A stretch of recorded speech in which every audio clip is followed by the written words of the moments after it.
What's going on, guys? Odd Legend here, and we are back with another video. We are going to be jumping back into the theme of explaining the master story modes. So we are on Who's the Boss today. We just did, I just recorded a Wishbone to Pick a minute ago. Sorry if there's some noise in the background, that's my cat. We are on Who's the Boss today, and we are going to be looking at how to take down the specific modifiers and certain nodes that are going to give you trouble on each portion of the map. So starting with downtown here, I'm just going to go through the nodes, explain all the strategies, recommended fighters, try to pick out the nodes that I think are going to give most people trouble. So if you're going to look at the modifiers here, yeah, again, you are going to, just like the other video, you're going to see a lot of must have Ophelia, must have a big band, or no parasols allowed, something like that. Fire type only, water type only, or no water types. What else are you going to see? Yeah, no golds, no diamonds, bronze only, silver only, gold only, stuff like that. You're going to see a lot of those modifiers based on type, character, and rarity, or level of character stage. I don't know. You're going to see a lot of those because they love to manipulate the way you play so that it can make it more of a challenge for people. So this first one has light only. So you're going to see those all over the place. So just get used to having a diverse roster at the ready, or at least some fighters that you can tag in and upgrade a little bit to finish off a certain node that requires, let's say, like a green silver fighter. Kitty, come here. My cat's in the background. Kitty, come here. Kitty. Sorry, I got distracted. Okay, so the modifiers for this node, you're going to have, or for this, all these nodes here, you're going to have separation anxiety, which you lose 20% of your blockbuster meter per second while the opponent is far away. Lethargy, suffering permanent slow and suffering stun after 3 seconds, or stun for 3 seconds after every 10 seconds not using a blockbuster. These are really annoying. These are very, very annoying. they are very, very frustrating. Kitty, come here. Kitty. I'm recording a YouTube video. These are very frustrating. How you're going to want to deal with these? Separation anxiety. This one you're going to want to definitely corner play them if you can. Back them into the corner, knock them down, and just keep them in the corner as best you can. That way, you're not going to lose a lot of blockbuster meter because you're right on top of them, and it's going to make it a good bit easier to keep that instead of starting to lose that. So you can corner them, or you can just try to stay close to the mid stage, but it's a lot easier if you just knock them into the corner. Lethargy. This one's going to be a good bit more frustrating, and you're honestly not really going to get around this one without taking a lot of damage. So the way you try to get around this one is going to primarily be by gaining immunity, is what I think. What I usually do is try to gain immunity. Immunity taunts, like Squiggly, Parasol, those are great. Moves, abilities that grant immunity, doubles, chaos, volatility. Volatility can grant immunity, double can gain buffs, a lot of doubles can gain buffs. Valentine, I don't think Valentine. Yeah, Surgeon General Valentine can support with immunity.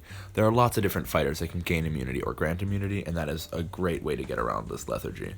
Because not only will it prevent the slow that makes it harder to get blockbusters, but it will also prevent the stun that's very detrimental because it causes you to take damage. You're unable to block yourself. So that's a very great way to avoid it. Is immunity. That's honestly the best way. Now, if you can't afford immunity on certain nodes, there are other ways that can help deal with this. You can bring like a Resident Evil big band, or like a Grudge marquee ability pain wheel for when you get hit, because when you get hit, you'll be gaining armor and it'll help you survive. You can gain regen fighters that'll help you regain health once you're hit, and it'll help you counteract the inevitable damage you'll take with the stun from lethargy.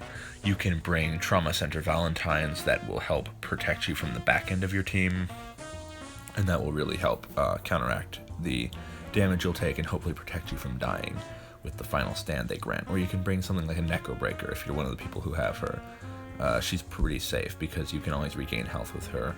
You can regain health with her. You can get final stand. Bring healing fighters. Different ways around lethargy, but it's a very annoying modifier, even though there are so many ways around it. Now, the enemy is going to have uncanny dodge. For every 10th combo hit the opponent lands, they gain, or you land, for every 10th combo hit you land, they gain haste for 10 seconds and 1 stack of evasion. Now this is going to be annoying because they'll build up blockbusters very quickly, but the most annoying thing is the evasion because you're going to miss a hit and then they're going to hit you before you can continue your combo. The way you're going to get around this is just going to be watching your combo count as you hit them. And about at 10, you're going to want to launch them in the air a second before 10, so you can maybe hit them with an aerial combo that will connect a hit after the move missed, because, you know, they'll gain evasion on the 10th hit, 11th hit will miss, and 12th maybe can connect depending on what move you use after you've launched them. You just want to make sure you're not ground comboing them during the time they have evasion, because they can immediately hit you back. If they're in the air, you mess up, they're just going to fall onto the ground and they're not going to be able to hit you back right away, so it's a safe way to do it. Make sure to launch them before 10 combo hits is my advice for this. And then just be ready for blockbusters, because haste is going to build up their meter. If you don't want their meter built up, you can try to curse them so they don't gain haste. You can wither them, you can slow them with different moves. So that's that. Those are the modifiers out of the way. Now, specific nodes on here that give people trouble. Right away, this big band node comes to mind. It's going to be a private dick and a epic sax here. You're going to require 2 big bands on your team, silver fighters only, and you're going to have to deal with separation anxiety, lethargy, and uncanny dodge. Now, this is a very, very frustrating node, and there's not a lot of ways to get around it. Personally, I used, well, okay, first of all, any big band can work, but it's very difficult to do it in time. I would play through this, but I have no silver big bands that are upgraded, so I have no chance to play through this node. I forget exactly what Troublemaker does. Heal for 5% of your max health after every 10th combo hit suffered. Blockbuster damage is increased by 1% of your current health. This is an interesting one. I'm not exactly sure how Troublemaker functions on this node. I don't know if you can afford to get hit enough that his healing will help, but I kind of doubt it. So first of all, every big band will work for this node. It's just going to be very difficult to get through your opponent, because you're going to be being stunned from lethargy. You're going to have trouble keeping your blockbuster meter. They're going to be gaining haste and evasion. So what I went with this node was Resident Evil. I personally use Resident Evil because he will gain armor as they hit you, and it'll make it a lot easier to survive. Also, once he has armor, they will stun themselves while hitting you, and you can start comboing them right away again, because you're just going to have to be resigned to eating a lot of damage on this node. So Resident Evil, he's very good. He functions well with his armor. Robocopy can also work because defeating an opponent will give you a quick boost to enrage and armor. It's not as great, but it will also help you because you start at an elemental advantage to the private dick. Beatbox is probably the best choice for offense, although he lacks a little bit in being able to tank hits. So Beatbox is a very good fighter to use for this node as well, because he can go in very fast with a lot of aggression and enrage with his abilities there, granting enrage to him. And I think extra meter it is after using special moves. Another quick tip is you can also use a BB3 to get around an unblockable blockbuster, to get around the stun once. Quick little tips like that help when you're about to be stunned. Trigger an unblockable blockbuster and it'll be going on. The cutscene will be activated while you're stunned, and by the time it's over you'll likely be unstunned. So that's a good way to get around a quick stun if you need to in a pinch. Another great way to get around this stun, because that's the main thing that's going to be affecting you here, is taunting. With Big Band you can gain armor when you taunt, so taunting once can reduce the damage you take by quite a bit and make it a lot easier to take the hits. Besides that, the punch move that he has, Brass Knuckles I think it is, where is it, this one? Brass Knuckles. This is great because it inflicts bleed, and it can bleed them out at a percentage of their health. So tagging on a Brass Knuckles after an attack is great with Big Band, especially on this node, because they're quite a bit stronger than you, and bleeding them out is always good. Those are my tips for this node. Just go at it as best you can. Beatbox and Resident Evil are your best options in my opinion. Now this triple Valentine node is also quite challenging up here. This one requires no gold, no diamonds. You must have a Valentine on your team. Okay, Wait, was this the one I was thinking of? No, this is not the one I was thinking of. This is not nearly as hard as I thought it would be. This one is actually not that difficult because you only have to bring one Valentine and then you can support with silver fighters. Okay, which is the one I was thinking of here? Is it this one? Silver only. I think that might be the one. Let me see. This one, nope, that one's fine. This one, Robo Fortunes are fine. That one's okay. I think it might have been this one that gave me trouble last time I went through. This one, you're basically just going to need 3 peacocks and you can only play silver. It's going to be a little frustrating because Immoral Fiber is going to deal a lot of backlash damage to you when you kill her. Recoil damage, I guess. Windswept is going to avoid a lot of your projectiles from Philia, which is going to be the main problem. And then there's a random fighter in the back, of course. For this one, if you do have trouble with this, I'm just going to recommend going with a staple peacock. Whichever one you play with, there's no necessary one that you need to bring. Bringing a support sketchy might help a little bit, but you don't need to. Why am I still on big band selected? Wildcard can do pretty well. And Pea Shooter is going to be your go-to because Pea Shooter and Inkling because they do the most damage. There's not a specific one that you need, but these two are going to do great. Pea Shooter and Inkling. That one's a little bit difficult. I think I caught all the difficult ones besides the boss node now on this part of the map. So we're going to move on to here. This one is... Okay, this one's not difficult either. I think it must be the other part of the map that I'm thinking of because for this one, you're not limited to gold fighters or anything. So if you have a diamond available to you, you can just sweep through as long as it's a Philia, a big band, or a parasol. So this part of the map is actually not too difficult either. You're just going to want to stick with the same strategies I talked about. However, there's different modifiers and harder nodes when you move on to the Who's the Boss portion of the map. Who's the Boss? When you move on to Under the Bridge of Who's the Boss. Who's the Boss is the entire story, or the entire chapter. Okay, so for this one, you're going to have different modifiers here. Timmac is your opponent's, I think that's how you say that, I'm not exactly sure. 25% chance on hit to inflict permanent death mark, and the opponent suffers a 5-second doom when dashing back while suffering death mark. Amped up, gain 2 stacks of permanent armor and enrage while a blockbuster is fully charged. Yikes. I have not played this one in a while. These are a lot scarier than I remember. Under Siege, 10% chance when blocking a hit to suffer 5%, suffer armor break for 5 seconds, while benefiting from armor break, or while suffering from armor break. All opponents' attacks are unblockable. Kitty, come here. This is definitely going to be the harder portion of the map for most people, discounting that one-off big band node that's going to be frustrating on the last part of the map. It's going to be very difficult to get around these modifiers, so I'm going to do my best to offer some solutions here. For the armor break, you're likely going to suffer armor break. It's not easy to get around that. However, obviously, immunity is going to be great for that. And if you're going to be hit a good bit from this armor break unblockable combo, then again, armor fighters, regen fighters, final stand fighters, those are going to be very pivotal to surviving the damage you're going to take. Want to avoid it in the first place, you can bring immunity, or a silent kill will work well on this as well because she'll remove the armor break from herself. Kitty, come here. I'm sorry, the cat is, I think he wants food, but I will get him after this video. Okay, so that's Under Siege. That's going to be how you're going to deal with that. As for Timmac, come say hi to YouTube. Come say hi to YouTube. They love you. As for Timmac, 25% chance on hit to inflict permanent death mark.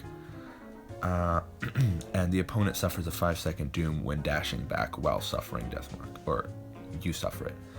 So how you're going to deal with this one is, again, immunity. Immunity is going to be amazing for this whole map because taunting immunity or gaining immunity from a move or something like that, it's going to spare you from the armor break. It's going to spare you from the death mark and the doom as well. If you do not have immunity, you're just going to want to corner play them very hard. You're going to turtle in your shield, or even turtle in their shield mid-screen, and block hits. You're going to want to definitely not try to dash back and intercept. You're just going to want to block hits, maybe intercept them from standing, and a Bella will work very well with this because you can kind of do that infinite in the corner where you grab them on stand-up with your command grabs. Bella will definitely help getting around this because you won't have to dash back and create space. Besides that, just getting comfortable with playing right up next to your opponent is going to be pivotal. And honestly, nothing else to say about that one. You're just going to be really have to be very careful about dashing back. Again, armor fighters might help you because you're not going to be running back to create space. Armor fighters, regen fighters, if you happen to end up getting hit because you're not dashing back, those will help you survive. Amped up, gain 2 stacks of permanent armor and enrage while blockbuster's fully charged. Some people will think that you're going to want to let them trigger their blockbusters so that they won't have one charged and they'll lose their armor and enrage. That's not going to be what you want to go for because you're going to die pretty fast that way. The best way to deal with this one is going to be to just curse them, or not curse them. You're going to want to wither them, slow them, blockbuster disable them before they have fully charged blockbusters. All of those debuffs mainly wither. Wither's the one that's most easily accessible. It'll deplete their blockbuster meter the most. It's just the best one to go for. Wither is going to be great because it can just take away their blockbuster meter and they cannot gain it and have access to these moves. So fighters like Squiggly with her Inferno of Leviathan and Inferno of Leviathan, is that the 2 ball moves that Squiggly has? Both of them are going to be great at controlling that one. Now, if we go ahead and look at difficult nodes here, these all should allow. Okay, this one doesn't allow 4 golds, but it's not a very difficult node, as far as I know. The nodes that I know are difficult, I believe this one's. Nope, that one's easy. Okay, is this one? That one's not too hard. This one. Dealing with dreadlocks is always a little bit annoying, but you should be able to do it, especially because Philias allow you access to bleed and you won't have to deal with the recoil. I think this one's a bit frustrating. Dealing with the Assassin's Greed, you can bring Valentines of all calibers though, so if you have a strong gold or diamond one, you should run through her fairly easily. Dealing with this one, yeah, okay, this is the hard one, I remember. This node right here with the twisted metal is going to be quite difficult for a lot of people because she's going to be recoiling a lot of bleed onto you, and it's going to be very frustrating to try to get through that. However, you don't have to bring a pain wheel to fight her, thankfully, like some nodes like this do. So you're not going to have to deal with the other modifier that was here before, the permanent armor and enrage. So you're just going to have to deal with these 2 modifiers. So I definitely recommend some Valentines for this because Valentines have access to Trauma Center. Maybe bring a strong like Oh My. What else could you bring? Oh My, if you have a Graveyard Shift, those will work well. Offensive not Trauma Center, ICU Valentines to give you regen and heal you when you're bleeding from Twisted Metal's attacks. Also, they can okay, no, she doesn't have immunity. Or she doesn't have her marquee ability, so Grudge is not going to be a factor like it is on most competitive pain wheels. But Valentines will work well for this because they can heal themselves from the bleed. And also other fighters that can protect themselves from the bleed are going to work well here. So that's that node. That's a pretty good strategy to go after for that one. I believe this one's also, yeah, you can bring non-diamond fighters. This one, you can bring gold fighters. This one, okay, yeah. Not too difficult. I think the other one that's very difficult on this map is the boss node here. As far as I know, I haven't played this in a really long time, so getting used to what is difficult here is a bit hard again. This is actually not as hard as it seems because you can bring peacocks of any caliber, so if you have a strong one, it'll work well in here, but what is going to annoy people a bit is trying to deal with dashing back with Peacock because generally Peacock wants to create a lot of space between you and your opponent to zone them with projectiles, so you're going to have to be careful and not fall into the habit of dashing back with your Peacock and ending up suffering doom. You're just going to want to play right up in their face and do your best that you can with your projectiles from there. I think that's it. Under Siege, Timmac, okay. I think that's all the very difficult nodes on here. I'm just going to finish up the video by, asking you guys for any suggestions, feedback. I tried to cover everything. I'm sure it's already a long-ass video. I tried to cover everything. I didn't end up playing any nodes this time because it was going to take long enough just explaining how. If you guys wanted to have any more details or specific questions on nodes, you can ask it down below. I'll do my best to explain it, although it has been a while since I played this part of the story. But yeah, suggestions, feedback, things like that. I talked a lot. Feel free to rewatch it a few times if you need to catch up on what I said. Besides that, I hope you guys enjoyed. More guides coming at you soon. Until then, I'll catch you later. Peace.